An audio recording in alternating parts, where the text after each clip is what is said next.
రాష్ట్రంలోని జహీరాబాద్ లో industrial smart city ఏర్పాటుకు కేంద్ర కేబినెట్ ఆమోదం తెలిపింది.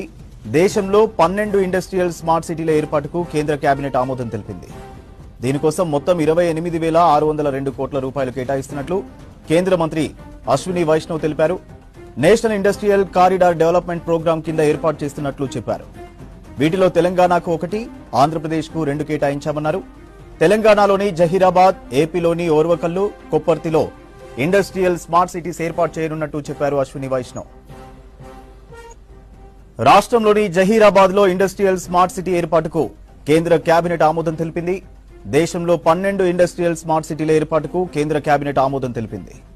దీనికోసం మొత్తం 28,602 కోట్ల రూపాయలు కేటాయిస్తున్నట్లు కేంద్ర మంత్రి అశ్విని వైష్ణవ్ తెలిపారు. National industrial corridor development programme కింద ఏర్పాటు చేస్తున్నట్లు చెప్పారు.